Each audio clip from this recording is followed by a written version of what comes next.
I stood in the Lisbon lobby, my face frozen as I read the text. You're done. Company card is dead. Figure it out. He had just locked $55,000 of my bonus with a single click. I had $62 cash and a worthless return ticket. He thought I would vanish in silence. But he didn't realize that one email was about to send his career crashing down like a severed elevator cable. My name is Zoe Griffin, and up until 3 minutes ago, I was a 34-year-old sourcing coordinator for a luxury brand, standing in the polished marble lobby of a Lisbon hotel, believing my life was finally on an upward trajectory. The air smelled of expensive espresso and beeswax polish.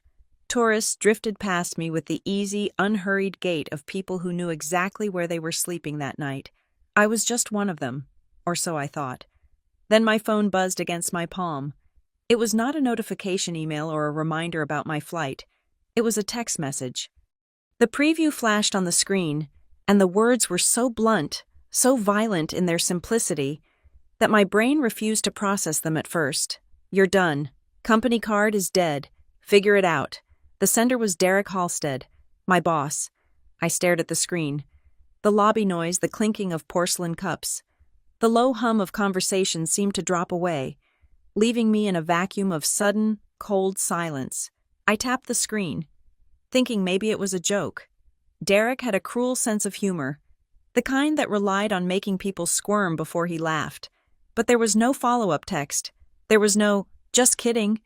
There was only the cursor blinking at the end of that sentence. Bom dia, Ms. Griffin, the receptionist said. He was a young man with a name tag that read, Joao, and he had been nothing but smiles for the past 3 days. Checking out now, I looked up. My face felt numb. I needed to act normal. I had to maintain the facade because if I let the panic show, it would become real. Yes, I said. My voice sounded thin, like it was coming from someone else. Checking out. Room 412. Excellent. Did you have anything from the minibar? No. Nothing. Very good. The total comes to €640 for the incidentals and the extra night upgrade you requested. I nodded. My hand was shaking as I reached into my purse. I pulled out the heavy, slate-gray corporate credit card. It had the company logo, Rook and Vellum, embossed in silver on the front. It was my lifeline. It was the tool I used to book shipments, pay vendors, and navigate the world on behalf of the company. I slid it across the marble counter. Joao took it with a professional smile and inserted it into the chip reader. I held my breath. I watched his fingers tap the keys. I watched the machine blink. A sharp beep cut through the air. Joao frowned. He pulled the card out and wiped the chip on his blazer, then inserted it again. Just a moment, he murmured. Another beep. Louder this time. Or maybe it just felt louder to me. I am sorry. Ms. Griffin? Joao said, his voice dropping a decibel, the professional warmth cooling slightly. The card has been declined. That is impossible, I said, and I hated how desperate I sounded. It is a corporate account. There is no limit. Try it again. I have tried twice. It says, issuer declined, do not honor. That usually means the account has been closed. I felt the blood drain from my face.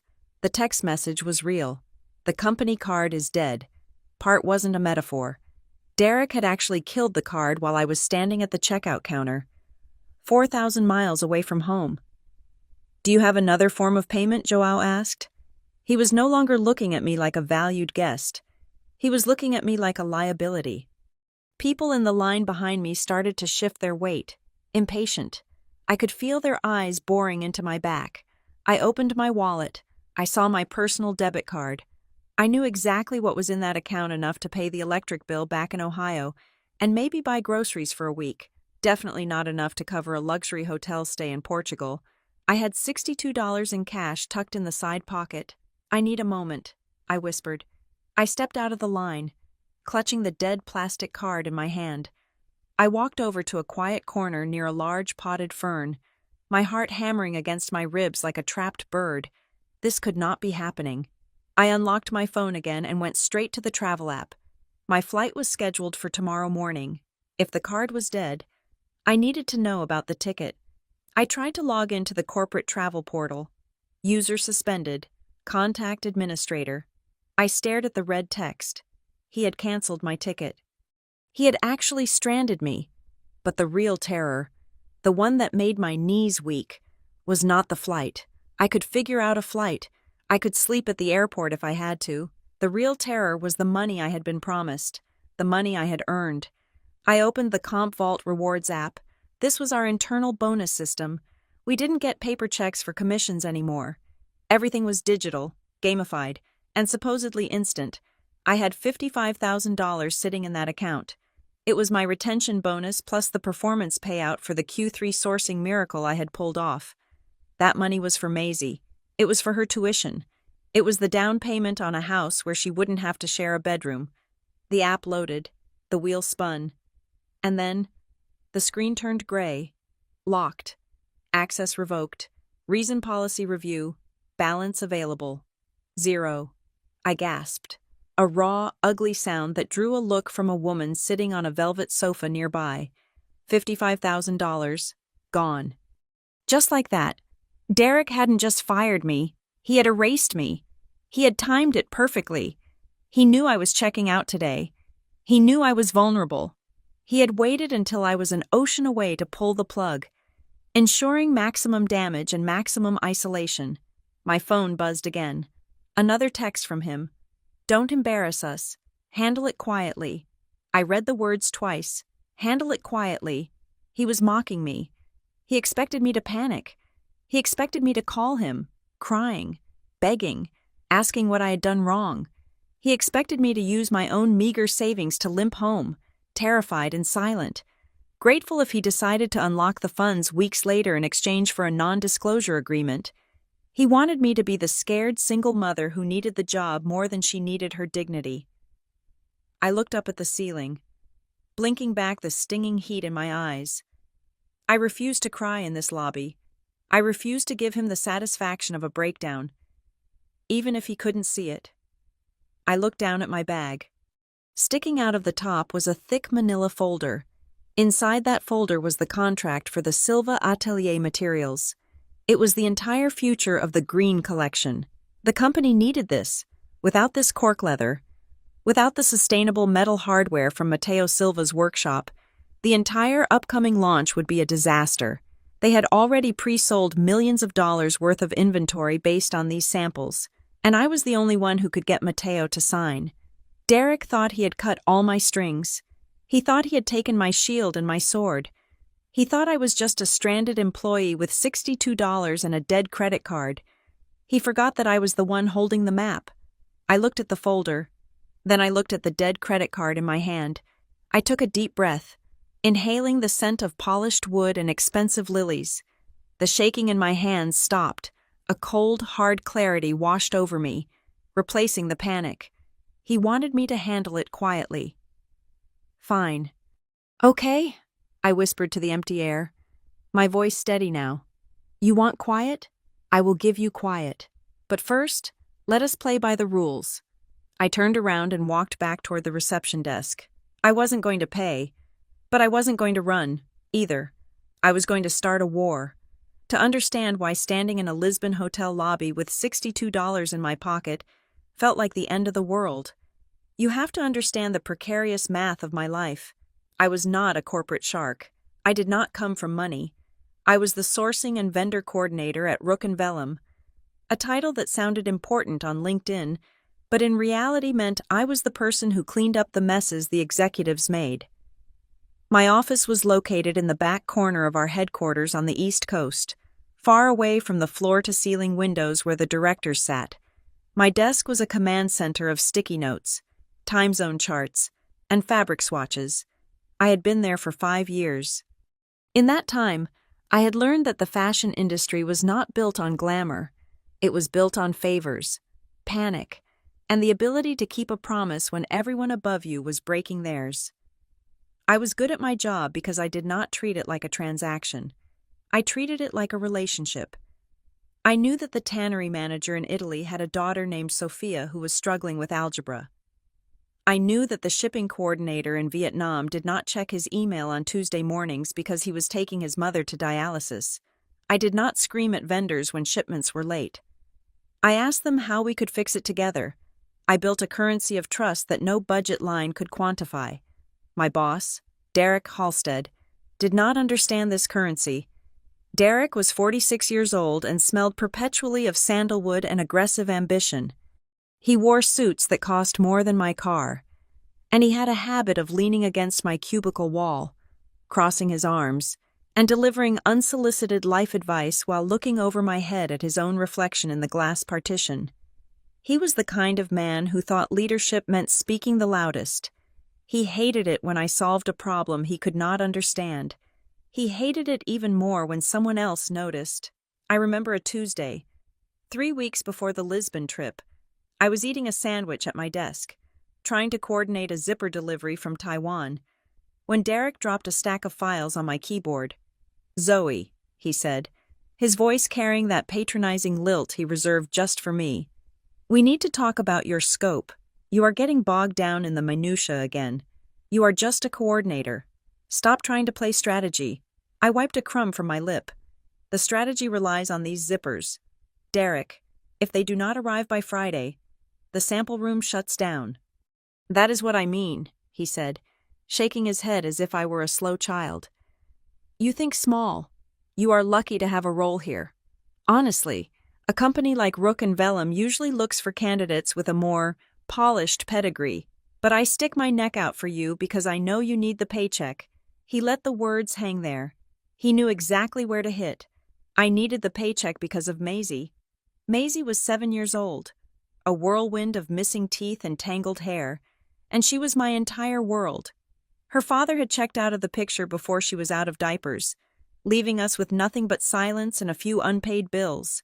I was the only thing standing between Maisie and the chaos of the world. Every decision I made was calculated against the cost of her stability. The rent on our 2-bedroom apartment, the gymnastics lessons she loved, the copay for her asthma inhalers, the terrifying reality that if I lost my health insurance, a single bad flu season could bankrupt us. I endured Derek's sneers and his credit stealing because I needed the dental plan. I swallowed my pride every time he called me sweetheart in a meeting or told me to take notes while he repeated my ideas to the VP, because I needed the matching contribution to my retirement fund. I was the invisible engine of the sourcing department. I made Derek look competent, and in exchange, I got to pay my bills. It was a cold transaction, but it was one I had accepted. Then came the crisis. Rook and Vellum was bleeding money. Our designs had grown stale, and the market was shifting towards sustainability. We needed a win. We needed a miracle. The executives came up with the Green Line, a collection of accessories made entirely from sustainable, ethical materials. It was the project that would save the quarter, save the year, perhaps even save the company. But there was a problem. The company had a bad reputation with the niche suppliers who made high-quality, sustainable materials.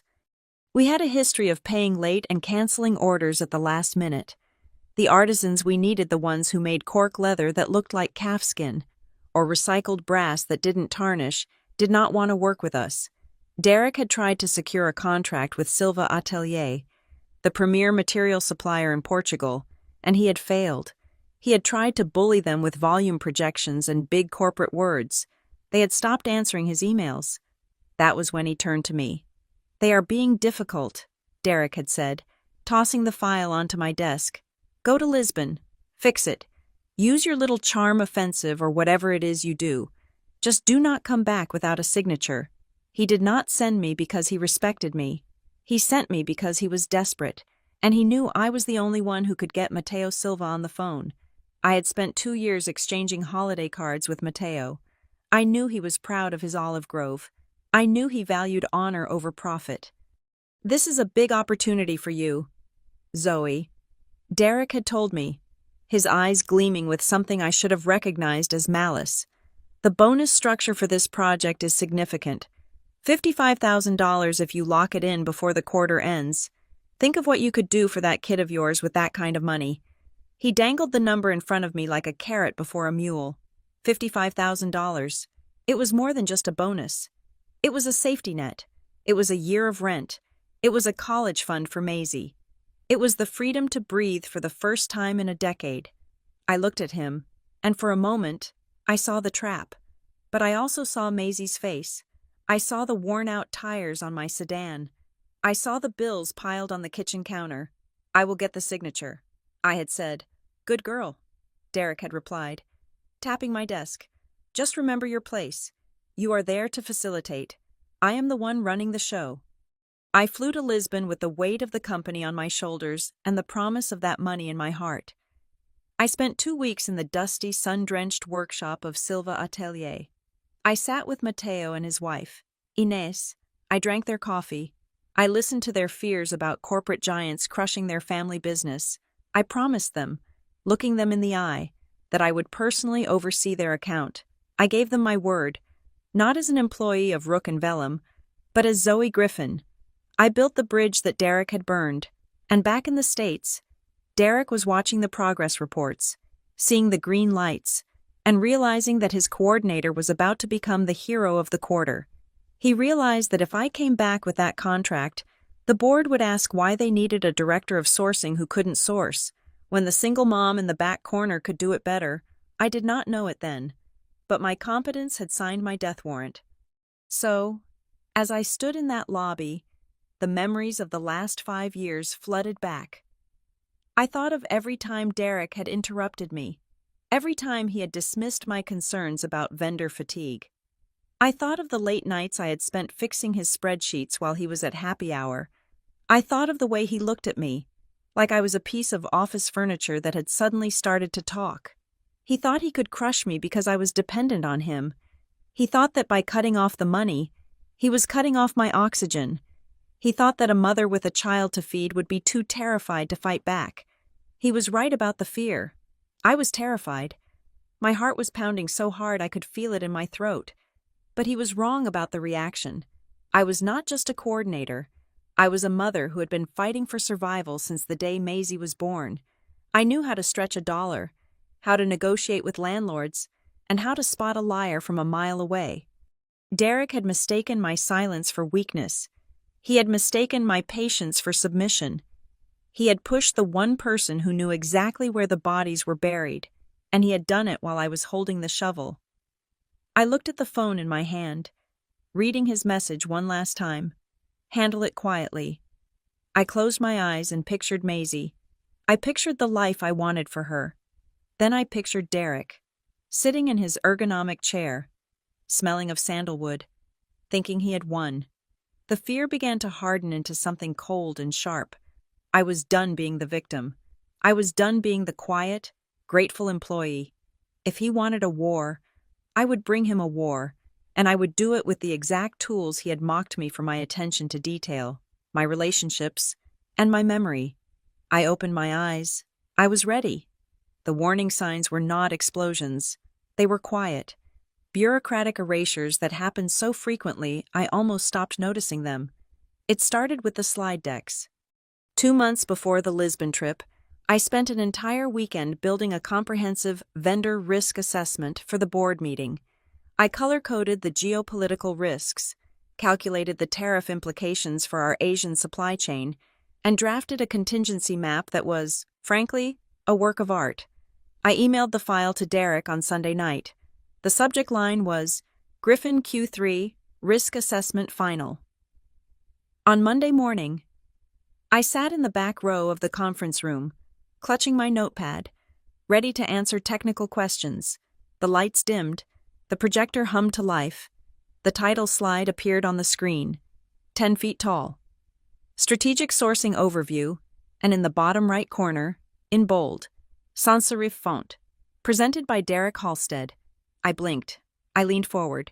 I watched as he clicked through the slides. They were my slides. He had not changed a single data point. He had not even changed the font color. The only thing he had changed was the file name. When I glanced at the laptop connected to the projector, I saw it saved on his desktop as Halstead Global Strategy. He stood there, gesturing at my work with a laser pointer, using words like synergy and holistic view, claiming ownership of hours he had spent on the golf course while I was cross-referencing shipping logs. After the meeting, the VP of Operations, a man named Marcus, who rarely looked down from the executive suite, clapped Derek on the shoulder. Brilliant deep dive on the tariff issue. Derek, Marcus said, really showed some foresight there. Derek beamed, that tight practiced smile that never reached his eyes. Thank you, Marcus. I just wanted to make sure we were ahead of the curve. I stood there, invisible. When the room cleared, I walked up to Derek. I kept my voice low, professional. Derek, that was my deck. You did not even acknowledge the team. He looked at me as if I were speaking a foreign language. He slipped his laptop into his leather bag and sighed. Zoe, Zoe, Zoe, he said, shaking his head. We are a team. When I win, the department wins. Do not be so petty about who clicks the buttons. It makes you look small. That was his favorite weapon, the accusation of pettiness. If I claimed credit for my work, I was not being a team player. If I pointed out his errors, I was being difficult. He gaslit me so casually that I sometimes found myself checking my own sent folder just to prove to myself that I actually did the work. But the theft of credit was manageable. I could swallow my pride for the paycheck. What became unbearable was the way he weaponized my life as a mother against me. A week later, I received a call from Maisie's school. She had a fever of 102 degrees. I needed to pick her up. It was 3 p.m. on a Tuesday. The office was quiet. I walked to Derek's office, my car keys already in my hand. Derek, I said, standing in his doorway. I have to head out. Maisie is sick. I will finish the inventory audit from home tonight. He did not look up from his phone. He was scrolling through something that looked suspiciously like a real estate listing for a beach house. Again, he asked. I have not left early in 4 months, I replied, fighting the urge to defend myself. He finally looked up. He took off his glasses and rubbed the bridge of his nose, performing a pantomime of extreme exhaustion. You know, Zoe, this is the problem with hiring single parents, he said. The room went cold. I try to be accommodating. I really do. But mothers always want special treatment. You want the full-time salary, but you want the part-time hours. It creates resentment among the rest of the team. The rest of the team was 2 22-year-old interns who spent half the day on TikTok. I work more hours than anyone in this department, I said, my voice hard. I will be online by 7 tonight. Just go. He waved a hand dismissively. But do not be surprised when this reflects on your commitment score during the review. That was the first time he hinted at the money, the bonus, the $55,000. Rook and Vellum had instituted a retention and performance payout structure to keep key staff during the restructuring. For me, that money was not just a bonus. It was everything. I had already mentally spent it. I had looked at a used Honda to replace my dying sedan. I had looked at a math tutor for Maisie. Derek knew this. He could smell the desperation on me like cheap perfume. 2 days before the Lisbon crisis, he called me into his office. He closed the door, which he never did unless he was about to say something that could get him sued by HR if it were recorded. I am finalizing the bonus allocations for the quarter, he said, leaning back in his chair. He tapped a pen against his teeth. You are slated for the full Tier 1 payout, $55,000. I have earned it, I said. My metrics are the highest in the division. Metrics are open to interpretation, he said softly. The payout requires manager approval on the behavioral component, collaboration, attitude, flexibility. He let the words hang there. He was rewriting history in real time. He was telling me that my 60-hour weeks meant nothing if I did not smile when he insulted me. If you continue to be rigid, he said, I might have to flag your file for a policy review, and you know how legal is. Once a bonus is under review, it can take months to clear. Sometimes it never clears. It would be a shame for you to lose that money over a bad attitude. I sat there, my hands clenched in my lap. He was holding my daughter's future hostage to ensure my silence. I understand, I said. It tasted like ash in my mouth. Good, he smiled. Now, about Portugal. The situation with Silva Atelier had been deteriorating for weeks, and it was entirely Derek's fault. He had been trying to negotiate with Mateo Silva using the same aggressive tactics he used with mass manufacturers in China, Derek did not understand the material. He thought cork leather was just plastic with a fancy name. He had sent an email to Matteo demanding they cut the drying time of the raw cork by 40% to speed up production. I had seen the email thread. Matteo's response had been polite but firm. To rush the drying is to ruin the integrity of the harvest. We cannot do this. Derek had replied, "We are paying for product, not philosophy. Figure it out, or we walk." That was the breaking point. Matteo Silva, a man who had been crafting materials since before Derek was born, stopped responding. The silence from Lisbon was deafening. The Green Line launch was 3 months away, and we had 0 raw materials secured. Derek was panicking. But he couldn't admit he had messed up. He couldn't admit he didn't know the difference between high-grade cork and bulletin board material. So, he did what he always did. He threw me at the problem. He called me to his desk. His face was red, a vein throbbing in his temple. "Your friends in Lisbon are playing games," he spat. "They are ghosting us. Typical European laziness." "They are not lazy," I said, defending Matteo instinctively. "You insulted their process. Derek, you cannot speed up nature. I do not need a lecture on agriculture. Zoe." He slammed his hand on the desk. "I need a contract. The VP is asking for the signed vendor agreement by Monday. If we do not have it, the whole line collapses. And if the line collapses, heads are going to roll." He stood up and walked to the window, looking out at the city skyline. "I am booking you on a flight tonight," he said. "You are going to Lisbon." "Tonight?" I asked. "Derek, I need to arrange childcare. I cannot just leave." "Then find a sitter. Call your mother. I do not care." He turned back to me, his eyes cold and hard. "You are the one who claims to have this special relationship with them, so prove it." He walked over to me, invading my personal space, looming over me to emphasize the power dynamic. "You go there. You apologize for whatever slight they think they imagined. You get Matteo Silva to sign the exclusive supply agreement at the price point I set. And Zoe..." He lowered his voice to a menacing whisper. "Do not come back without a signature. If you fail, do not bother coming into the office on Monday. And you can kiss that $55,000 goodbye. I will make sure the paperwork shows you cost the company millions." It was not a request. It was an ultimatum. Save his reputation, or lose my livelihood. I looked at him, and for the first time, I didn't just see a bad boss. I saw a thief. He was trying to steal my dignity, my work, and my money. "Send me the itinerary," I said. I walked out of his office, my heart pounding.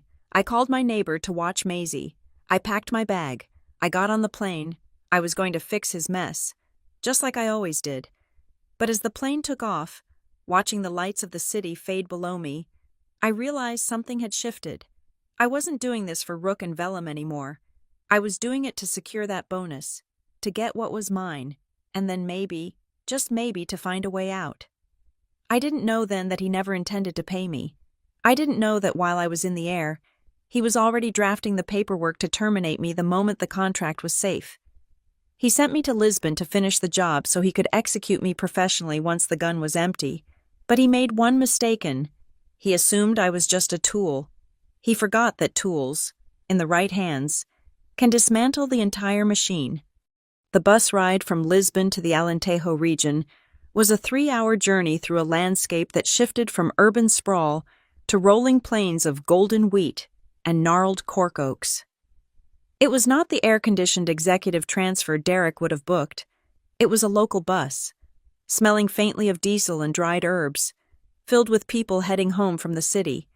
I sat near the back, clutching my bag, watching the sun beat down on the dry earth. I needed this transition. I needed the noise of the city to fade so I could recalibrate. I was not walking into a boardroom. I was walking into a family's legacy. When the bus finally dropped me off at the dusty crossroads of a small village, the air was different. It was hot and dry, carrying the scent of heated earth and sweet resin. I walked the mile down a gravel road to the Silva atelier. It wasn't a factory in the industrial sense. It was a sprawling compound of whitewashed buildings with terracotta roofs, surrounded by stacks of raw cork bark curing in the sun. I could hear the workshop before I saw it. The rhythmic thrum thrum thrum of the pressing machines and the high-pitched whine of metal polishers. I found Mateo Silva standing by the loading dock, inspecting a sheet of processed cork leather. He was 62 years old, with skin the color of deep mahogany and hands that looked like they had been carved from the very wood he worked with. He wore a simple linen shirt, sleeves rolled up, revealing forearms dusted with cork particles. He saw me approaching, and his expression did not soften. He did not smile. He simply watched me walk up the driveway, his eyes dark and assessing. "Ms. Griffin," he said when I was within earshot. His voice was gravelly, accented but clear. "You are persistent." "I am here to apologize, Mateo," I said. Stopping a few feet away, I did not offer a handshake yet. I knew I hadn't earned it. "And I am here to listen." Mateo turned back to the cork sheet, running his thumb over the grain. "Your boss sent an email 3 days ago. He told us that our curing process is inefficient. He said we are wasting time." "He was wrong," I said simply. Mateo looked at me, surprised by the lack of corporate defense. "He thinks cork is like rubber," I continued, stepping closer to the material. "He thinks you can just add chemicals to speed up the bonding, but if you rush the curing, the cellular structure collapses within 6 months. The material peels. It cracks. You do the long cure not because you are slow, but because you want the material to outlast the stitching." Mateo studied me for a long moment. The hostility in his shoulders dropped. Just a fraction. "He called us amateurs," Mateo said quietly. "We have been doing this for 3 generations. My grandfather built this press. We do not fear losing a contract. Ms. Griffin. We have plenty of buyers in France and Italy. What we fear is losing our dignity. We fear working for people who view our craft as a line on a spreadsheet." "I know," I said. "That is why I am here. I am not asking you to change your process. I am asking you to help me build a schedule that respects it." That was the opening. It wasn't a victory, but it was an invitation. For the next 2 weeks, I essentially lived at the atelier. I stayed at a small guest house in the village, but I spent 12 hours a day at the compound. I didn't sit in a conference room with a laptop. I put on work boots and walked the floor. I met Inés, Mateo's wife, who ran the administrative side of the business from a small office that smelled of espresso and old paper. She was a sharp woman with piercing eyes who could spot a calculation error in a shipping manifest from across the room. Initially, she treated me with polite distance, offering me coffee but keeping the ledger books closed. I won them over not with charm, but with competence. On the 3rd day, there was a crisis with a shipment of recycled brass hardware intended for a client in Milan. The logistics provider had canceled the pickup. Inés was on the phone, shouting in Portuguese, stressed and flushed. I asked for the phone. I called a contact I knew in Madrid, a freight forwarder who owed me a favor from a crisis 2 years ago. I spoke the universal language of logistics volume. Wait. Urgent clearance codes. Within 20 minutes, I had a truck rerouted to the atelier. Inés looked at me as I hung up the phone. "You know the transport codes." "I used to work in dispatch before I moved to sourcing." I said, "I know how to fill a truck." Inés poured me a fresh cup of coffee. "Sit," she said, pointing to the chair next to her desk. "Let us look at your contract draft." That was the turning point. Over the next 10 days, we rebuilt the agreement from the ground up. I stopped trying to force Derek's unrealistic price targets. Instead, I built a tiered pricing model. If the material grade was Category A, we paid a premium. If the delivery timeline was expedited, we paid a rush fee that went directly to the workers' overtime fund, not just the general profit margin. I sat with Mateo in the evenings, watching him test the flexibility of the samples. We talked about his children, who had moved to the city and had no interest in the family business. We talked about Maisie. "She is 7, Mateo asked one evening, as we sat on a bench outside the workshop, watching the sun set over the cork oaks. "Yes, she wants to be an astronaut this week. Last week she wanted to be a veterinarian. Matteo smiled, a genuine expression that crinkled the corners of his eyes. You work hard for her. I see this. You are not like the man in the suit who screams on the video calls. Derek just wants results, I said diplomatically, though the name tasted like bile. No, Matteo shook his head. He wants power. There is a difference. You want to build something. He wants to own something. By the end of the second week, we had a deal. It was a beautiful piece of negotiation. Rook and Vellum would get the exclusive rights to the new shadow-grain cork leather for 2 years. In exchange, Silva Atelier received a guaranteed volume commitment that allowed them to upgrade their solar power grid, and a payment schedule that released funds upon shipment, not upon delivery, easing their cash flow. It was fair. It was sustainable. It was exactly what the Green Line needed to be authentic. We gathered in Inés's office to finalize the terms before I sent the official electronic draft to legal back in the States. Inés sat at the computer, typing in the final clauses we had scribbled on notepads. There is one more thing, Matteo said, standing by the window. I looked up from my notes. Did we miss a liability clause? No. Matteo turned to face me. The relationship clause. He walked over to Inés and murmured something in Portuguese. She nodded, her fingers flying across the keyboard. What are you adding? I asked, a slight knot of worry forming in my stomach. We do not trust your company, Zoe, Matteo said bluntly. We trust you. We have seen how you work. We have seen that you understand the soil and the sweat. If we sign this, we are signing with you. Inés spun the monitor around so I could read the new paragraph at the bottom of the Termination and Key Personnel section. Clause 14b. Continuity of liaison. The validity of this supply agreement is contingent upon the continued direct oversight of Ms. Zoe Griffin as the primary point of contact and vendor manager. In the event that Ms. Griffin is removed from the account, terminated, or reassigned without the written consent of Silva Atelier, this agreement shall immediately enter a suspended status, and all exclusivity rights regarding the shadow grain material shall be revoked. I stared at the screen. Matteo, you cannot put this in here. Legal will have a heart attack. They hate dependency clauses. Then they do not get the material, Matteo said, crossing his arms. I am not going to have that man, Derek, calling me the day after you leave, demanding I cut corners. I deal with you, or I deal with no one. I looked at Inés. She gave me a small, firm nod. It is non-negotiable. Zoe, we need to know there is a human on the other end of the line who has a soul. I sat back in the chair, processing this. It was highly irregular, but it was also flattering, and, in a way, it was the ultimate insurance policy. If Derek ever tried to push me out, this clause would make me untouchable. The entire product line rested on my employment. Okay, I said, a smile touching my lips. I will include it, but Derek is going to scream. Let him scream, Matteo grunted.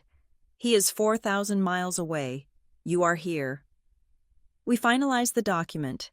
I felt a profound sense of accomplishment. I had done the impossible. I had saved the project, secured the bonus, and forged a genuine alliance in the middle of the Portuguese countryside.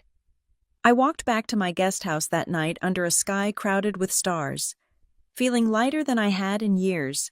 I had $62 in my pocket, but I had a contract worth millions in my laptop bag. I was going to fly home, collect my $55,000, and finally take Maisie to Disney World. I did not know that the email I sent to Derek that night, attaching the draft with the good news, would be the trigger for his betrayal. I thought I was sending him a victory. He saw it as a threat. He saw the clause, and he didn't see insurance. He saw insubordination. He saw a subordinate who had become too powerful, and while I slept peacefully in that quiet village, he began to make the calls that would leave me stranded in a hotel lobby, staring at a declined credit card. The collapse began with a notification that popped up on my laptop screen at 10 in the morning. Lisbon time. It was a calendar invite from Derek. Sync with vendor.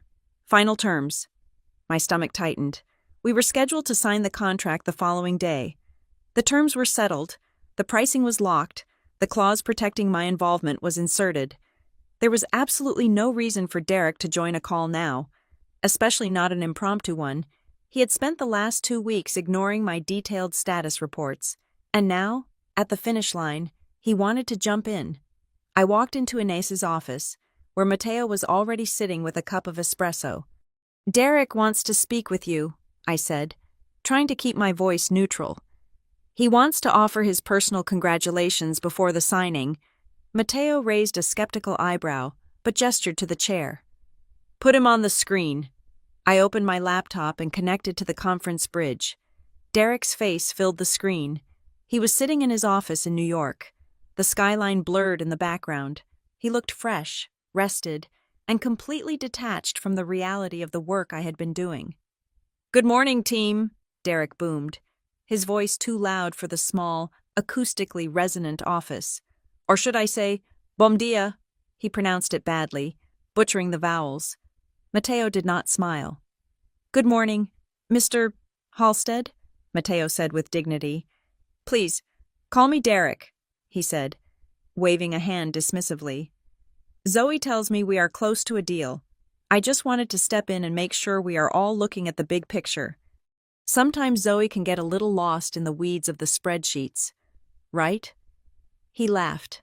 It was a sharp, ugly sound. I sat perfectly still, my hands folded on the desk, refusing to react. "Ms. Griffin has been very thorough," Matteo said, his voice cool. "We are satisfied with the agreement." "Excellent, excellent," Derek said. He leaned closer to the camera, his eyes narrowing slightly. "Now, Matteo. Can I call you Matteo? I noticed the pricing structure has a few complexities regarding the shipping tiers. At Rook and Vellum, we prefer simplicity. We also prefer partners who understand how the global game is played. We play by making good material." "Mr. Halstead," Matteo said. "Of course." Derek smiled, but it didn't reach his eyes. "But you know, sometimes getting that material into the American market requires special handling, customs, inspections, bureaucratic red tape. It can be a headache." I frowned. We had already cleared the customs broker list. There were no issues. "I have a preferred logistics partner," Derek continued, his voice dropping to a conspiratorial tone. "A firm called Solstice Logistics. They are very good at smoothing out those bumps. If Silva Atelier were to route the shipping budget through them, say, a standard 15% consulting fee, I think we could guarantee this contract extends well beyond the initial 2 years. It would be a gesture of mutual gratitude." The air in the room froze. I stopped breathing. He was soliciting a kickback. It was wrapped in corporate jargon, disguised as a logistics fee, but it was a bribe. He was telling Matteo that if he wanted a long-term future, he had to pay Derek's shell company. Matteo looked at the screen, his face turning to stone. "We do not pay for gratitude, Mr. Halstead. We sell cork. It is just a suggestion, my friend," Derek said quickly, sensing the wall he had just hit. "Think about it. We want partners who are flexible. Anyway, I have to run to a board meeting. Zoe, wrap it up. Do not overcomplicate it." The screen went black as he disconnected. The silence in the office was deafening. I could hear the hum of the refrigerator in the corner. I felt sick. I had spent 2 weeks building trust, and Derek had just walked in and smeared slime all over it in less than 5 minutes. "I am sorry," I whispered. I did not know he was going to say that. Matteo stood up slowly. He looked at me, not with anger, but with a profound disappointment that was far worse. "He thinks we are stupid," Matteo said. "He thinks because we work with our hands, we do not understand what he is asking." Ines, who had been silent the entire time, tapped a key on her keyboard. I looked over. On her screen, a small red light was pulsing next to the audio waveform file. "We record all negotiation calls for liability purposes," Ines said, her voice clipped. "New policy since the last time a client tried to change terms after delivery." She saved the file. Halstead Call Log Octu 14. Go back to your hotel. Zoe, Matteo said. He didn't call me Ms. Griffin, but the warmth was gone. We need to discuss if we can move forward with a company led by a man like that. Matteo, please, I started, but he held up a hand. Go. I left the workshop. The bus ride back to Lisbon was a blur of anxiety. I felt physically ill. I needed to call HR. I needed to report this, but I needed to do it carefully. I got back to the hotel room in the late afternoon. I paced the floor, my mind racing. I decided I would wait until morning to send the email. Once I had slept and calmed down, I wanted to draft it perfectly. That was my mistake. I waited. Derek did not. At 7 in the evening, my phone buzzed on the nightstand. I picked it up. It was a text from Derek. You're done. Company card is dead. Figure it out. I stared at the words. The cruelty of it was breathtaking. No phone call, no meeting, just a text message, sent while I was 4,000 miles from home. I sat down on the edge of the bed, the phone trembling in my hand. Surely he couldn't just do this. There were procedures. There were warnings. Then my phone buzzed again. A notification from the mail app. Action required, enter password for exchange account. I tapped it. My thumbprint failed to authenticate. The account was gone. He had wiped my access. I grabbed my laptop and flipped it open. The screen prompted me for a BitLocker recovery key. He had bricked my laptop remotely. I was locked out of my email, my files, my evidence, and my contact list. Panic, cold and sharp, spiked in my chest. The bonus, I gasped. I grabbed my phone again. The CompVault Rewards app was a third-party system. Sometimes it lagged behind the main Active Directory. I opened it, my fingers slipping on the screen. The dashboard loaded. I saw the balance, $55,000. For 1 second, I felt relief. Then the status bar turned red. The numbers grayed out. Locked. Access revoked. Status under review policy. Concern. I made a sound that was half sob, half laugh. He had flagged it. Policy concern was the code for internal investigation. It meant the money was frozen indefinitely. He hadn't just fired me. He had framed me by marking it as a policy violation. He was laying the groundwork to say I was the one who had done something wrong. He knew I needed that money. He knew about the tuition. He knew about the rent. I stood up and ran to my purse. I dug out my wallet. I poured the contents onto the bedspread. 2 20-euro notes, a 10, some coins, and 62 American dollars. I had no credit card. My personal debit card had a balance of maybe $300, not enough for a last-minute flight from Lisbon to New York. The corporate card was dead. The hotel bill for the extra night I had booked to celebrate the signing was due tomorrow. I was trapped. My phone chimed one last time. If you contact anyone, I'll make this for cause. I stared at the screen until the backlight timed out and the room plunged into darkness. For cause meant gross misconduct. It meant no unemployment benefits. It meant a permanent black mark on my record that would make it impossible to get another job in the industry. He was threatening to destroy my entire career if I tried to speak up. He had planned this. He had likely planned it the moment I sent him the draft with the key personnel clause. He saw that I had secured the vendor loyalty he couldn't get, and his ego couldn't handle it. Or maybe he just wanted to clear the deck so he could funnel the logistics contract to his shell company without a witness. I walked to the window and looked out at the lights of Lisbon. The city looked beautiful and indifferent. I was alone. I had no money, I had no job, and I had a boss who was willing to starve my child to protect his graft. But as I stood there, looking at my reflection in the glass, the shock began to fade, replaced by a cold, hard clarity. He had taken my money. He had taken my job. But he had made one critical error. He thought he had cut off my communication with the vendor. He thought that by bricking my laptop, he had silenced me. He forgot that Inés Silva kept handwritten notes. He forgot that Matteo Silva valued honor above profit. And he definitely forgot that the little red light on Inés's computer had been blinking for the entire duration of his gratitude fee speech. I turned away from the window. I looked at the $62 on the bed. Okay, I said to the empty room. You want to play dirty? Derek, let us see how you like the mud. I wasn't going to sleep. I had a lot of work to do, and I had exactly 12 hours before checkout to figure out how to bring down a giant with nothing but a Gmail account and the truth. The taxi ride back to the Alentejo countryside cost me 45 euros. It was a reckless expenditure, leaving me with less than $20 to my name. But I had no other choice. The hotel was a dead end, a place where I was just a credit risk waiting to be evicted. The Silva Atelier was the only place left on the map where my name still meant something. I arrived well past 10 at night. The workshop was dark, save for a single security light buzzing above the heavy iron gate. The silence of the vineyards felt heavy, pressing in against my ears after the chaotic noise of my own panic. I rang the bell, holding my breath, suddenly terrified that I had miscalculated. What if their kindness had a limit? What if, now that I was a fired, disgraced corporate pariah, they saw me as a liability too? The gate groaned open. Mateo stood there, wrapped in a thick wool cardigan against the night chill. He did not look surprised to see me. He looked furious. But as I stepped into the light, I realized the fury was not directed at me.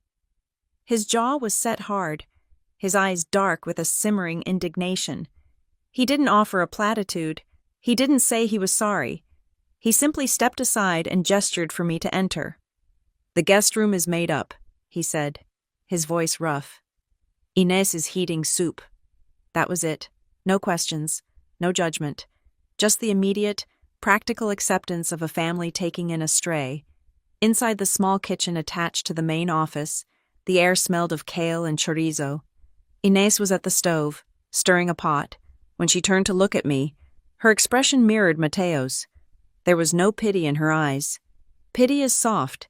Inés looked sharp, like a blade that had just been sharpened. Sit, she commanded, placing a bowl of caldo verde in front of me. Eat. You look pale. I ate because my body demanded it, even though my stomach was tied in knots. While I ate, Mateo paced the small room, his boots heavy on the tile floor. He thinks we are pawns, Mateo growled, breaking the silence. He thinks he can move us around the board, and we will not notice whose hand is touching the pieces. He fired me via text message, I said quietly, staring into my soup. He cut my card. He locked my bonus. He is trying to make me disappear so he can finalize the deal without me. Inés stopped stirring. She walked over to the table and sat down opposite me. She placed her hand over mine. Her skin was dry and warm. He is not just trying to finalize the deal. Zoe, she said. He is trying to change the flow of money. We did not want to show you this before because we thought it was just American business. We thought perhaps you knew. She pulled a folded piece of paper from her apron pocket and slid it across the table. It was a printout of an email. I recognized the header immediately. It was from Derek's private work email, not the general sourcing alias sent directly to Inés 3 days ago. I unfolded it. The timestamp showed it was sent at 2 a.m. New York time. Subject: Logistics Alignment Payment Routing. Inés. Regarding the upcoming contract finalization.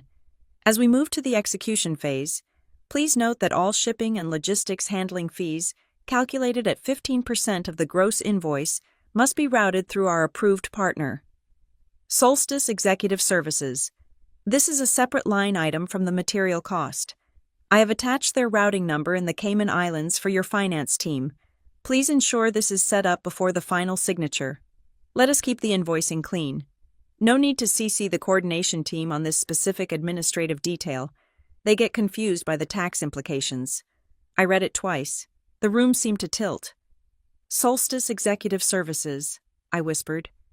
That is the same name he mentioned on the video call. The consulting firm. 15%, Mateo said, slamming his hand down on the counter, making the silverware jump. He is asking us to pay a 15% kickback to a shell company in the Caymans, and he told us not to copy you. The coordination team gets confused, I quoted, a bitter laugh bubbling up in my throat. That means me. He didn't want me to see it. It all clicked into place. The urgency, The way he belittled me but kept me on the project until the very last second. He needed me to build the trust, to get Matteo to the table, to negotiate the difficult technical specs, but he couldn't have me reviewing the final invoices. I would have spotted a 15% variance immediately. I would have flagged Solstice Executive Services as an unapproved vendor. Derek didn't just fire me because he was a jerk. He fired me because I was the internal control he needed to bypass. He was stealing from the company, inflating the logistics budget to pocket the difference, and he was using the Silva contract to do it. He is a thief, I said. He is stealing from Rook and Vellum, and he is trying to make you an accomplice. We know, Inez said calmly. We looked up this Solstice. It has no website, no fleet of trucks. It is a mailbox. She stood up and walked to a filing cabinet in the corner. She pulled out a thick binder. You are not the only one who wants our cork, Zoe, she said. We have been loyal to you because you respected us. But there is another offer on the table, a clean offer. She opened the binder. Inside was a letter of intent on heavy, cream-colored stationery. The logo at the top read Marble and Grant. My breath hitched. Marble and Grant was our biggest competitor. They were bigger, wealthier, and known for their ethical sourcing practices. They offered us full price, Inez said. No kickbacks, no shell companies, standard terms. Their sourcing director, a woman named Nora, has been calling us for months. We told her no because we gave our word to you. Matteo stopped pacing and leaned against the door frame, crossing his arms. But now, he said, the situation has changed. Rook and Vellum has broken faith. They have removed the guarantor of our trust. The clause, I said, remembering the paragraph we had added to the contract, Clause 14b. Exactly, Matteo nodded. The contract says that if Zoe Griffin is removed, the agreement pauses. It triggers a compliance notice. Legally, the moment he fired you, the deal died. I looked from Matteo to Inez. The gravity of what they were saying settled over me. Derek didn't know about Clause 14b yet. He hadn't seen the final draft we worked on 2 nights ago. He was working off the previous version where he thought he had control. He thought he had successfully cut me out of the loop. He thought he could bully Silva Atelier into signing the kickback version of the contract tomorrow. He does not know he has already lost, I realized. He thinks he has won, Matteo corrected. He thinks you are crying in a hotel room, packing your bags.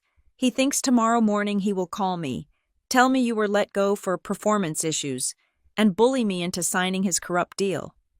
If I walk away, I said, thinking aloud, he might still pull it off. He might threaten you with a lawsuit if you do not sign.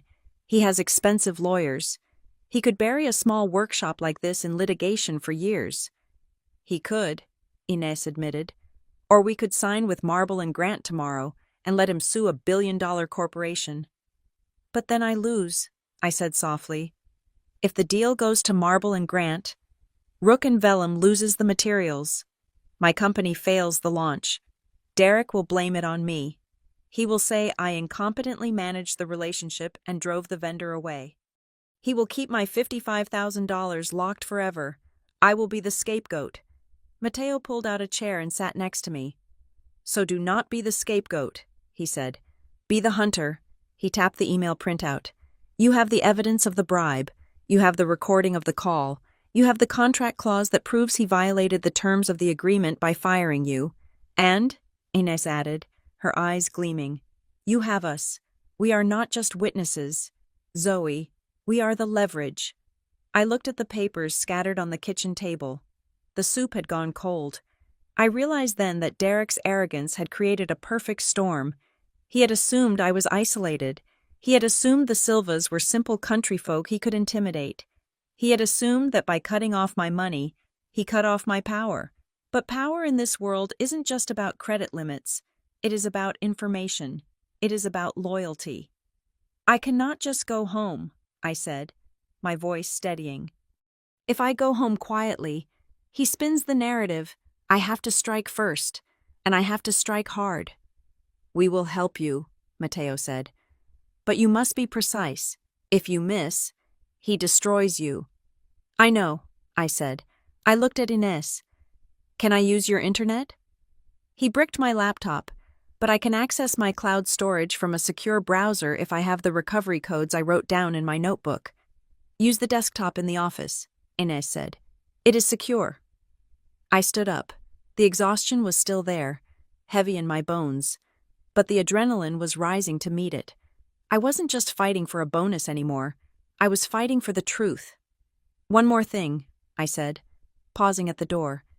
If I bring him down, if I expose him, Rook and Vellum might still be a mess. You might still want to sign with Marble and Grant. Matteo shrugged. Business is business, Zoe, but justice is personal. Let us get justice first. Then we talk about selling cork. I walked into the office and sat down at the desk. The screen glowed blue in the darkness. I cracked my knuckles. I had $62, a borrowed computer, and a loaded gun in the form of a PDF file. It was time to write the most important email of my life. I sat at the desk in Ines's office, the blue light of the monitor painting my face in spectral hues. It was 3 o'clock in the morning. Outside, the crickets were deafening, a relentless chorus that underscored the silence of the room. My panic had burned itself out hours ago, leaving behind something far more useful: a cold, clinical detachment. I was no longer Zoe Griffin, the stranded mother. I was Zoe Griffin, the auditor. I had spent 5 years learning the intricate, boring machinery of corporate compliance. I knew how expense reports were flagged. I knew which keywords triggered an automatic review by legal. I knew that in the corporate world, truth does not matter as much as documentation. If it is not written down, it did not happen. If there is no timestamp, it is just a rumor. We need to build a fortress.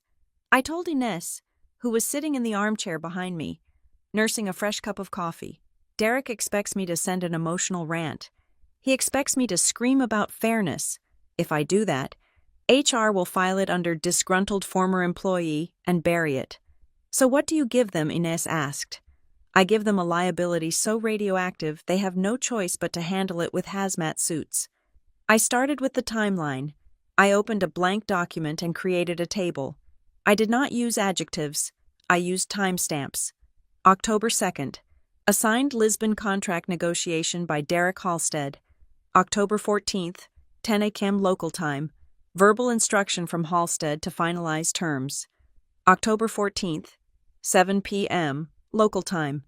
Receipt of termination notice via text message. October 14th, 7:15 p.m. local time. Corporate credit card declined at hotel checkout. October 14th, 7:30 p.m. local time. Access to company travel portal revoked. It looked stark on the page.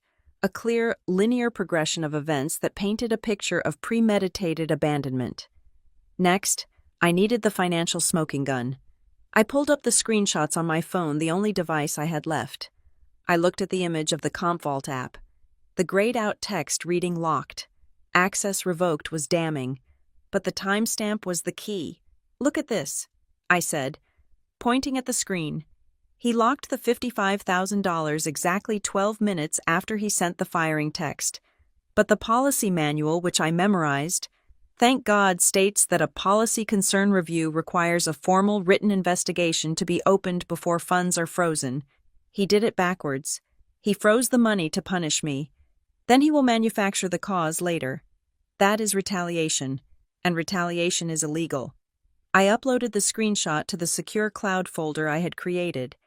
Then came the heavy artillery. Ines, I need that email, I said, but do not just forward it. If you just hit forward, the metadata changes. He can claim I edited the text. I need you to export it as an Outlook item, preserving the internet headers. Ines moved to the computer. She navigated to the message where Derek had demanded the 15% kickback. She clicked through the menus, finding the Properties tab. Here, she said, pointing to the dense block of code that appeared. IP addresses, server routes, timestamps. Perfect. I said, that proves it came from his authenticated corporate account. He cannot say he was hacked. He cannot say it was a spoof. That digital fingerprint leads right back to his desk in New York. We saved the file evidence a Halstead solicitation, Mess G. Then Mateo walked in, holding a USB drive. He placed it on the desk with a heavy clatter. The video call, he said. I trimmed the file to the relevant 3 minutes. The part where he suggests the logistics fee and the part where he mentions the Cayman Islands partner, I plugged in the drive. I watched the video. Seeing Derek's face again made my stomach turn, but I forced myself to watch. If Silva Atelier were to route the shipping budget through them, Derek's voice oozed from the speakers. I think we could guarantee this contract extends well beyond the initial 2 years. It was textbook solicitation. It was a violation of the Foreign Corrupt Practices Act. It was not just a fireable offense. It was a federal crime. He is dead, I whispered. He just does not know it yet. I had the evidence. Now I needed the targets. I went to the Rook and Vellum corporate website. I didn't go to the Contact Us page. I went to the Investor Relations section. That is where the real power lives. I found the governance documents. I found the direct line for the Ethics and Compliance hotline, and more importantly, the specific email syntax for the executive team. I knew the CFO's name was Marcus Vane. I knew the general counsel was a woman named Eleanor Sterling. I had met her once in the elevator. She had eyes like a hawk and terrified the entire marketing department. She was exactly who I needed. I was about to start drafting the cover email when a notification popped up on the browser. I had logged into my personal LinkedIn account to grab a few contact names from my network. A message request was blinking in the corner. The sender was a man named Lucas Trent. I froze. I knew that name. Lucas had been a senior buyer in the leather division 2 years ago. He was a rising star. Talented, well-liked.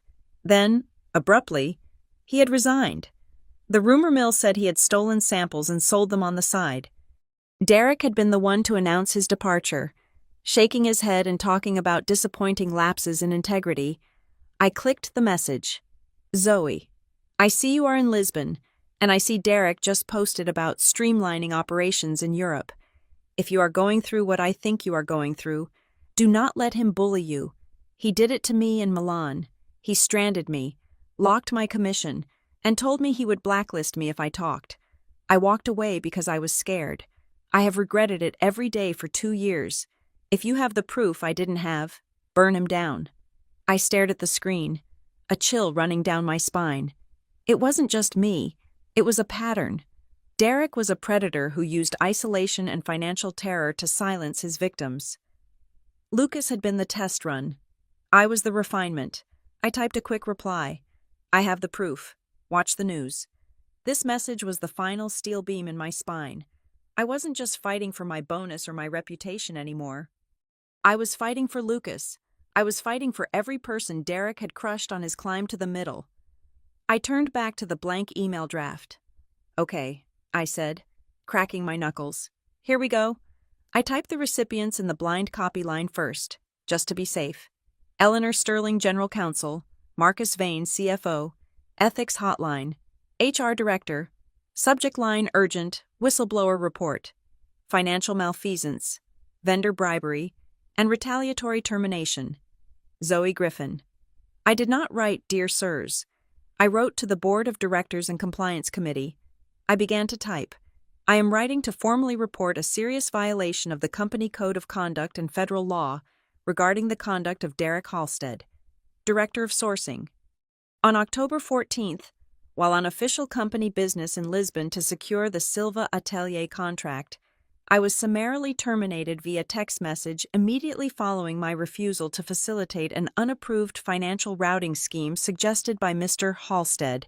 Concurrent with this termination, my access to company travel funds was revoked, stranding me in a foreign country, and my earned performance bonus of $55,000 was locked under a false policy review status.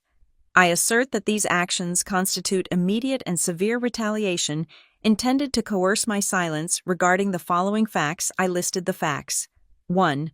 Mr. Halstead attempted to solicit a 15% kickback from the vendor, Silva Atelier, to be paid to Solstice Executive Services, an unvetted entity. 2. Mr. Halstead explicitly instructed the vendor to exclude the sourcing team from this correspondence to avoid internal audit detection. 3. When the vendor refused this solicitation, Mr. Halstead initiated my termination to disrupt the lawful contract negotiation and install a compliant signatory. Attached you will find Exhibit A email correspondence from Mr. Halstead soliciting the fee, with full internet headers. Exhibit B, video recording of the solicitation meeting. Exhibit C, documentation of the retaliatory timeline, including the freezing of my compensation and the cancellation of my return transit. I paused. I needed a closing that wasn't a plea. It needed to be a demand. I am currently in possession of the original vendor contract, which contains a protective clause requiring my involvement. The vendor has stated they will not sign with Rook and Vellum under the current leadership. I am prepared to cooperate fully with a third-party investigation. However, my immediate safety and financial security have been compromised by the company's actions. I require immediate confirmation of my safe passage home and the preservation of my employment status pending this investigation. I await your prompt response. I have retained copies of all evidence offline. Sincerely, Zoe Griffin. I read it over. It was cold. It was hard. It was perfect.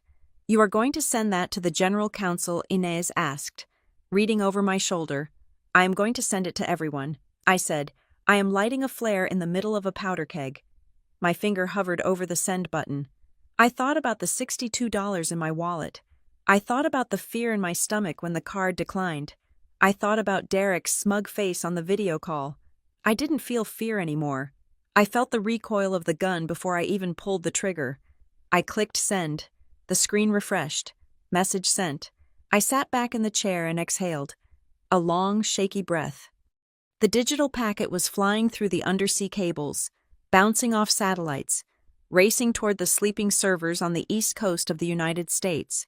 It would land in Eleanor Sterling's inbox right around the time she sat down with her morning coffee. Now what Mateo asked. Now, I said. Closing the laptop. We wait for the explosion. The sun had not yet risen over the vineyards when a black sedan crunched up the gravel driveway of the Silva Atelier. I was awake, fueled by the adrenaline of the night and Inez's strong coffee, sitting on the stone steps of the workshop. I watched as the car door opened and a woman stepped out. She did not look like the kind of person who visited dusty Cork Farms at 6 a.m. She wore a tailored charcoal blazer, dark jeans, and loafers that probably cost more than my entire wardrobe. Her hair was cut in a sharp, silver-blonde bob that moved with her as she walked. This was Nora Klein, the director of sourcing for Marble and Grant.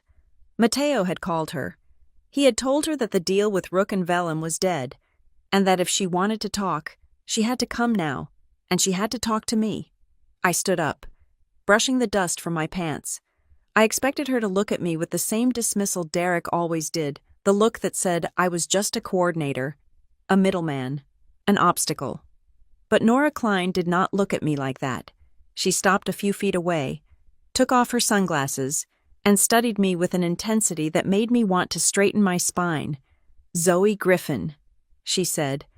Her voice was low and raspy, the voice of a woman who spent her life negotiating in rooms where men like to shout. Mateo told me you are the reason I've been getting sent to voicemail for 3 years. I just did my job.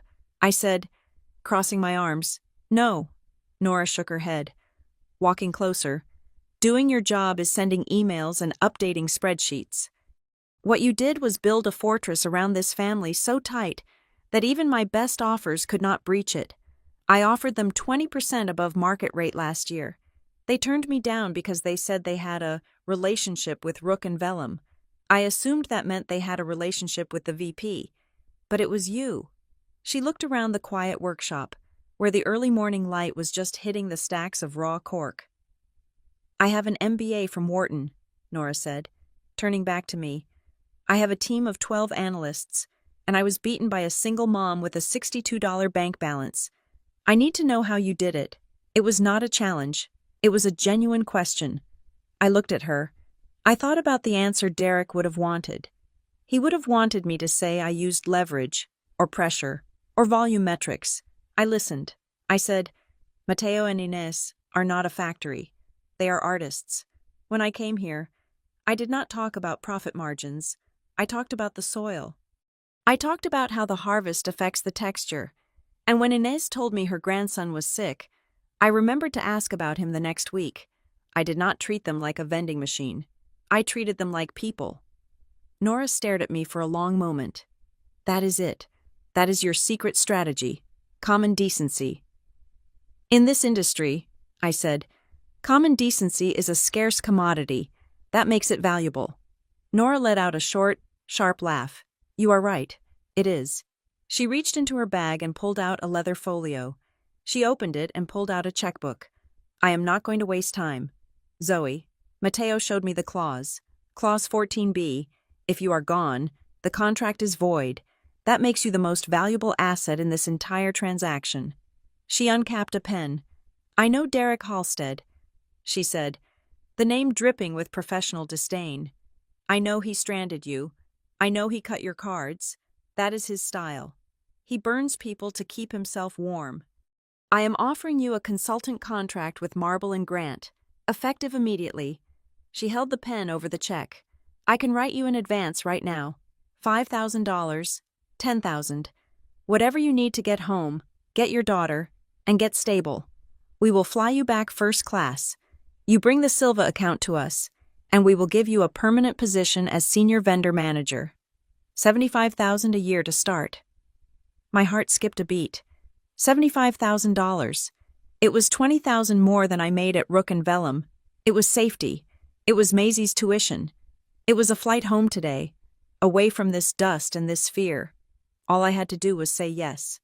All I had to do was hand over the relationship I had built and let Nora Klein save me. I looked at the checkbook. I looked at the pen. Then I looked over Nora's shoulder and saw Mateo standing in the doorway of the workshop. He was watching us, his face unreadable. He had given me this opening. He had called her here to save me, but if I took this money now, if I just switched sides and ran home, Derek would still win. He would spin the story. He would say, I stole the client. He would say I was a traitor who sold out for a better offer. He would keep my $55,000 bonus, and he would keep his job. He would find another victim, another Zoe, and he would do it again. I looked back at Nora. I cannot sign that. I said, Nora blinked, the pen hovering in the air. Excuse me, I cannot work for you. Not yet. Zoe, Nora said, her voice dropping to a tone of reasonable warning. You are stranded. You have no money. You are fighting a man who has a legal department behind him. Do not be a martyr. Take the win. It is not a win if he gets to keep walking. I said, my voice was shaking, but not from fear, from anger.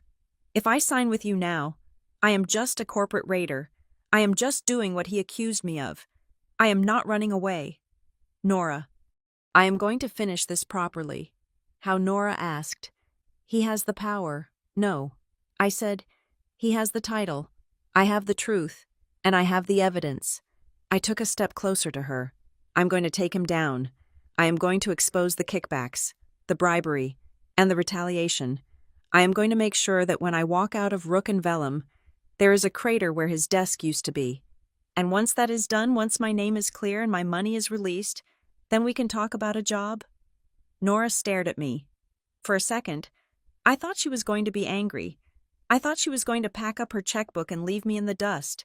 Instead, a slow smile spread across her face. It was a predatory smile, but it was one of respect. You really hate him, she said. I do not hate him.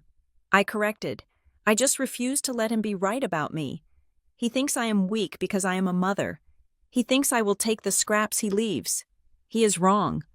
Nora capped her pen and put the checkbook away. She reached into her bag again and pulled out a business card.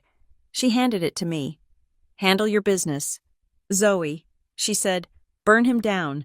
If you need a character witness, or if you need someone to confirm that Marble and Grant refused to pay a kickback, you call me. I will testify. I would love to see Derek Halstead face a deposition. She turned to Mateo. We will wait. Mateo, when she is ready. We are ready. Good, Matteo said, nodding once. Because we do not sign without her. Nora got back in her car. She didn't offer me a ride. She knew I didn't want one. As the car disappeared down the road, leaving a trail of dust in the morning light, I felt a strange sense of calm settle over me. I had just turned down immediate safety for a chance at war. It was the most reckless thing I had ever done, and it felt absolutely right. You are a brave woman, Matteo said, coming down the steps, or a crazy one. A little of both. I said, Can I use the office again? I have one last thing to do. The computer is yours, he said. I walked back into the cool, dark office. The smell of old paper and coffee was comforting now. I sat down at the desk and woke up the monitor. My reflection stared back at me from the black screen before the browser loaded. I looked tired. My hair was pulled back in a messy bun, and there were dark circles under my eyes, but my eyes were clear. I opened the email client. I opened a new message window. I typed the recipients in the blind copy field again, just to be sure. Eleanor Sterling, Marcus Vane, the ethics hotline. I took a deep breath. This was it. There was no going back after this. This wasn't just a complaint. It was a demolition charge. I looked at the empty subject line. My fingers hovered over the keys. I thought about the $55,000. I thought about the access revoked screen. I thought about Derek's voice on the video call, asking for a bribe as casually as ordering lunch. I typed the first word, urgent, then I kept typing. Formal whistleblower report, executive embezzlement and retaliation. Derek Halstead. I hit enter twice, moving to the body of the email. The cursor blinked, waiting for me to unleash the storm. Okay, Derek, I whispered to the silent room. You wanted me to figure it out. I figured it out. I began to type. The cursor hovered over the send button. It was a small, pixelated arrow, but in that moment, it felt like the trigger of a loaded weapon. I looked at the recipients one last time. Eleanor Sterling, General Counsel, Marcus Vane, Chief Financial Officer, the anonymous Ethics and Compliance inbox, and for good measure, the Global HR Director. I was not asking for permission anymore. I was not asking for a meeting. I was dropping a bomb on the 4th floor of the Rook and Vellum headquarters. I clicked the mouse. The screen refreshed. A small banner appeared at the top. Message sent. I sat back in the creaking office chair, the silence of the Portuguese countryside pressing in on me. My heart was hammering a frantic rhythm against my ribs.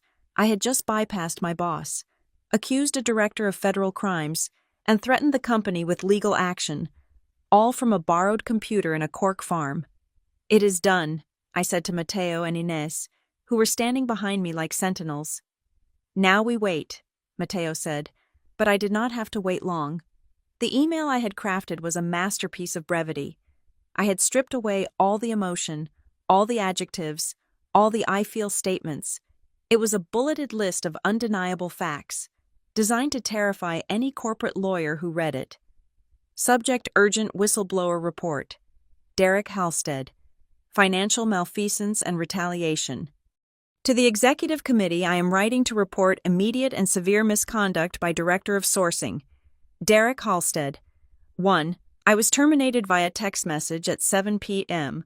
local time on October 14th while on active duty in Lisbon, solely for refusing to facilitate an unapproved 15% kickback to a shell company named Solstice Executive Services. 2. My corporate credit card and return travel were immediately canceled, stranding me abroad without funds. 3. My earned bonus of $55,000 was manually locked under a false policy concern status simultaneous to my firing. 4. The impending contract with Silva Atelier is now at risk due to this bad faith negotiation. Attached are the evidentiary proofs: screenshot of termination text, screenshot of locked funds, timeline of events, email from Mr. Halstead soliciting the kickback with headers, audio recording of Mr. Halstead explicitly requesting the gratitude fee. My requirements are simple. I need a confirmed flight home within 24 hours and a written confirmation that my compensation is being audited by a neutral party. If I do not receive a response, I will proceed with external legal counsel. I stared at the screen, watching the minutes tick by on the digital clock in the corner. 6 minutes, 10 minutes, 15 minutes. The doubt started to creep in. What if they were all in on it? What if Derek was just the bagman for a larger scheme involving the CFO? What if they deleted the email and wiped the server? Then, at the 22-minute mark, a notification chimed. It was not an auto-reply. It was a direct email from Marcus Vane, the CFO, the man who signed the checks, the man who terrified Derek. I opened it. The message was 3 sentences long. Ms. Griffin, we have received your report and the attachments. Do not communicate with Derek Halstead or any external parties until further notice. HR will contact you immediately to arrange your return. Marcus Vane. I let out a breath I didn't know I was holding. They are listening. Do not communicate, Ines read over my shoulder. That means they are panicked. They want to contain the blast. Good, I said. Let them panic. 5 minutes later, the phone on the desk, Ines's landline, which I had included in the email, rang. It was a shrill, old-fashioned sound that made us all jump. I picked it up. This is Zoe. Ms. Griffin. The voice on the other end was breathless, clipped, and very American. This is Elena Rossetti, VP of Human Resources. I have Eleanor Sterling from Legal on the line as well. I am listening, I said. My voice was steady, colder than I felt. First of all, are you safe? Elena asked. It was the requisite liability question. They needed to establish that I wasn't currently in danger so they couldn't be sued for negligence. I am safe thanks to the charity of the vendors you tried to defraud, I said. I am currently at the Silva Atelier. I have $62 to my name. Elena, my hotel evicted me because my card was declined. There was a heavy silence on the line. I could hear the scratching of a pen. We are rectifying the travel situation immediately, Elena said, her voice tight. I have just emailed a confirmation code to your personal address. It is a first-class ticket on the 10 a.m. flight out of Lisbon tomorrow. We have also arranged a prepaid stay at the airport Marriott for tonight, including a per diem for meals. And the bonus? I asked. The $55,000 that Derek stole. That is, a more complex issue. Eleanor Sterling spoke up. Her voice was like dry ice. However, we have launched a forensic audit based on your attachments. Zoe, I need you to answer one question. Did you ever, at any point, agree to the terms regarding Solstice Executive Services? Absolutely not, I said. That is why I was fired. Check the timestamp on the recording. Eleanor, I refused. And 2 hours later, I was terminated. We see that, Eleanor said. We are looking at the server logs right now. There was a pause, and then the sound of typing. Ms. Griffin, Eleanor said, her tone shifting from interrogator to conspirator. You mentioned the bonus was locked under policy concern. Usually, that is an automated flag triggered by compliance software. Derek told me it was a policy review, I said. Well, Eleanor said, and I could hear the grim satisfaction in her voice. Our IT security team has just pulled the access log for the Comp Vault system. It was not automated. The account was manually accessed at 1:15 p.m. Eastern Standard Time yesterday. The user overrode the system warnings to force the lock. Let me guess, I said. It was Derek. The login credentials belong to D. Halstead, Eleanor confirmed, and he did it from his desktop terminal. He didn't even use a VPN. He was sloppy, I said. He was arrogant, Eleanor corrected. He assumed nobody would look. So, what happens now? I asked. You get on that plane. Elena from HR said, You come home. We will have a car waiting for you at JFK. We need you to come directly to the office for a formal deposition. Do not speak to the press. Do not post on social media. We are treating this as a highest priority internal matter. I will come in, I said, but I'm bringing my own counsel. That is your right, Eleanor said. Just get home safe, Zoe, and for what it is worth, we did not know. You should have known, I said. He has been doing this for years. Check the file on Lucas Trent. I heard a sharp intake of breath on the other end. I had dropped the second name. I had confirmed that this was a pattern, not an incident. We will look into that too, Eleanor said, her voice dropping an octave. Safe travels, Ms. Griffin? The line went dead. I hung up the phone. I looked at Mateo and Ines. My knees suddenly felt like water, and I had to lean against the desk to keep from sliding to the floor. They are scared, I said. They are sending a first-class ticket. They admitted he accessed the account manually. They have the logs. Mateo let out a low whistle. He left his fingerprints on the weapon. He thought he was the king, Ines said, a dark smile playing on her lips. He forgot that kings can be beheaded. I opened my email. The ticket was there, Lisbon to New York JFK, first class, confirmed. I looked at the price on the receipt attached, $8,000. They were throwing money at the problem to make it go away. They wanted me happy, comfortable, and quiet until they could get me into a room with a lawyer. But I wasn't going to be quiet, not yet. I have to go, I said, turning to the Silvas. I have to pack. I have to be ready. We will drive you to the airport, Mateo said. No more taxis. You go in style. I nodded, feeling a lump form in my throat. These people owed me nothing. I had brought a corporate war to their doorstep, and they had given me shelter, food, and the ammunition to win it. Thank you, I said, for everything. Just one thing. Zoe, Mateo said, placing a heavy hand on my shoulder. When you walk into that room in New York, when you see him, do not blink. I won't, I promised. I spent the next hour gathering my things. I saved every email, every log, every receipt to 3 different cloud accounts and a physical thumb drive I wore around my neck. I was not taking any chances. As we drove to the airport, the sun was finally fully up, bathing the vineyards in golden light. I looked out the window, watching Portugal roll by.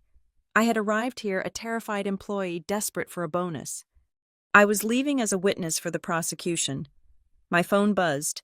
It was a notification from the airline app. Check-in open. And then, a second notification. This one was from the bank. Deposit alert expense reimbursement. $500 in dollars. HR had wired the per diem cash immediately to my personal account. It was a small gesture, a token of apology, but it was also proof. They were paying me.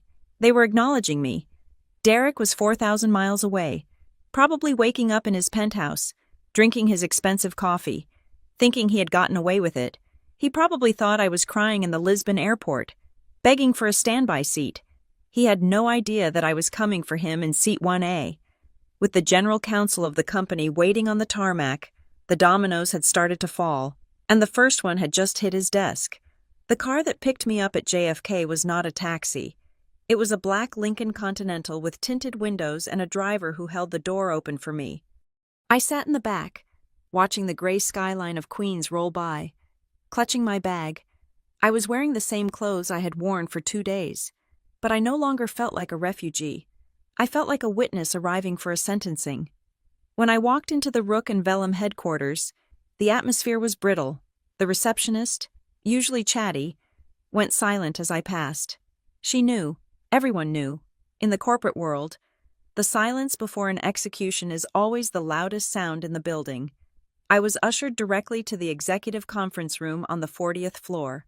Eleanor Sterling, the general counsel, was waiting for me. Beside her sat Marcus Vane, the CFO, looking pale and significantly less imposing than he did in company town halls. Ms.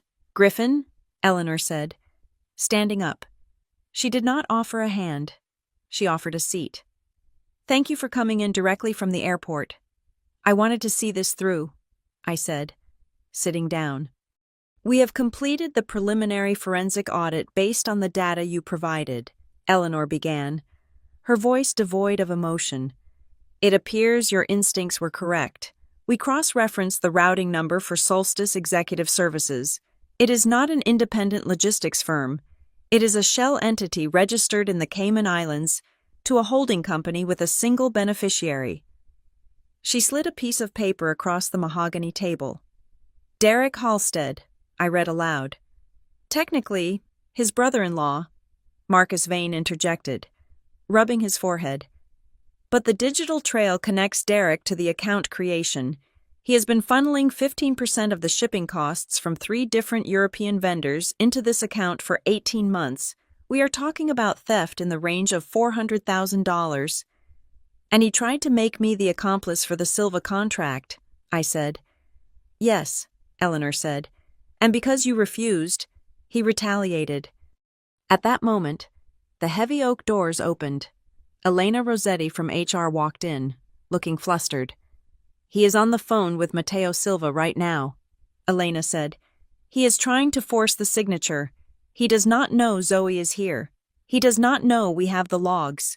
Eleanor pressed a button on the conference phone in the center of the table. Patch it through. Mute our side. The speaker crackled to life. We could hear Derek's voice, shrill and desperate, echoing in the quiet room. Matteo, listen to me, Derek was shouting. Zoe is gone. She was unstable. She stole from the company. If you do not sign this logistics agreement by noon today, I am going to blacklist Silva Atelier from every luxury brand in New York. Do you hear me? I will bury you. I looked at the faces around the table. Marcus Vane looked sick. Eleanor Sterling looked like she was sharpening a knife in her mind. Then, Matteo's voice came through the speaker. Calm, heavy, unmovable. Mr. Halstead, Matteo said, I do not think you are in a position to bury anyone. I have spoken to Ms. Griffin, and I have sent my own file to your legal department. Zoe is a liar, Derek screamed. She is a nobody. I am the director here. Then direct this, Matteo said. Talk to your lawyers. The line clicked dead. In the silence that followed, Eleanor Sterling picked up her internal phone. Security, go to office 402. Escort Mr. Halstead to the exit. Do not let him touch his computer. Seize his badge and his phone. I sat there and felt a knot in my chest loosen. It wasn't triumph. It was relief. It was the sound of a monster losing his teeth. 10 minutes later, Elena from HR placed a folder in front of me. Zoe, she said softly, the company formally rescinds your termination. It has been expunged from your record. As for the bonus, she opened the folder. Inside was a direct deposit receipt. We have unlocked the $55,000, she said. In addition, we have added a 20% inconvenience premium and covered your legal fees, bringing the total to $66,000. It will be in your account by tomorrow morning. And the contract, I asked? The Silva deal. Marcus Vane leaned forward. That is actually why we wanted to talk to you.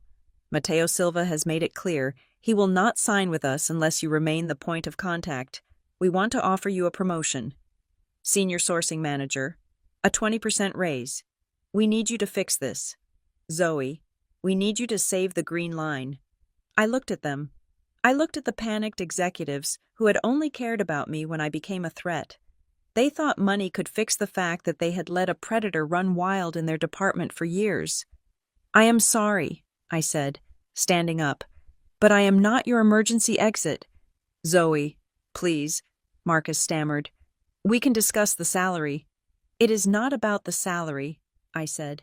It is about the culture. You let him do this. And if I hadn't sent that email, you would have let him destroy me. I cannot work for a company where my safety depends on how well I can document a crime. I walked out of the conference room. As I reached the elevator bank, the doors slid open. 2 security guards were flanked around a man holding a cardboard box. It was Derek. He looked smaller than I remembered. His tie was loosened. His face was a blotchy red, and he was clutching the box like a shield. When he saw me standing there, he stopped. For a second, I thought he was going to scream. I thought he was going to threaten me again. But he just stared, his mouth opening and closing wordlessly. He looked at me, and then he looked at the security guards, and the reality of his situation crashed down on him. You, he whispered. You did this. No. Derek, I said, my voice calm and carrying through the lobby. You did this. I just turned on the lights. I stepped into the elevator as he was led away. The doors closed, sealing him out of my life forever. The reunion with Maisie was everything I had fought for. When I walked through the door of my apartment, she slammed into me with the force of a small cannonball. I held her tight, breathing in the smell of her strawberry shampoo, and for the first time in weeks, I didn't feel the crushing weight of anxiety. "Did you bring me a present?" she asked, looking up with wide eyes. "I brought you something better," I said, kissing her forehead. "I brought us a future." The next day, the fallout continued. My email had triggered a domino effect. 2 other vendors, a silk supplier in Italy and a hardware manufacturer in Vietnam, came forward after hearing the rumors. They provided emails where Derek had used similar language to extort expedited processing fees. It turned out I wasn't the exception. I was the one who broke the dam. Derek wasn't just fired. He was facing a federal indictment for wire fraud and embezzlement. 3 days later, I met Nora Klein at a coffee shop in Manhattan. She didn't bring a checkbook this time. She brought a contract. "I heard you turned down Rook and Vellum's counteroffer," Nora said, sliding the document across the table. "That took guts." "It took self-respect," I said. I read the contract. It was exactly what we had discussed. A consultant lead role, flexible hours, a clause that explicitly stated I could prioritize family emergencies without penalty, and a salary that reflected my actual value, not just what they thought they could get away with paying a single mom. "Marble and Grant signed the Silva Atelier deal this morning," Nora said. "Matteo included the clause, 'You are the exclusive liaison.' He said to tell you that the cork harvest is looking good this year." I signed the paper. "Welcome to the team. Zoe," Nora said, shaking my hand. "Thank you," I said. "It feels good to be on a team that actually plays by the rules." That night, after I put Maisie to bed, I sat on my balcony with a glass of wine. I checked my bank account. The $66,000 was there. It was real. I paid off the credit card debt. I transferred the tuition money. I set aside 6 months of rent. I thought about the hotel lobby in Lisbon. I thought about the moment the card declined, and the world felt like it was ending. I thought about the fear that had almost paralyzed me. Derek had tried to use that fear as a weapon. He thought that because I was a mother, because I was alone, because I needed the money, I would be easy to break. He thought he could erase me with a text message, but he forgot the most important rule of survival. You never corner something that has nothing left to lose. I took a sip of wine and looked at the city lights. I wasn't just a survivor anymore. I was the architect of my own life. And I knew that no matter what happened next, I would never, ever let anyone hold the keys to my existence again. One email didn't destroy Derek Halstead. His own greed did that. The email just made sure that when he fell, everyone was watching. And me, I was just getting started. Thank you so much for listening to my story. It was a long journey from that hotel lobby in Lisbon to where I am now. And I appreciate you sticking with me through the fight. I would love to know where you are tuning in from. Are you listening on your commute, at work, or maybe while fighting your own battles? Let me know in the comments below. I read every single one, and if you enjoyed seeing justice served, please make sure to subscribe to the Boss Revenge Stories channel. Hit that like button and smash the hype button to help this story get heard by more people who might need a reminder that they have power too. Stay strong and never let them silence you.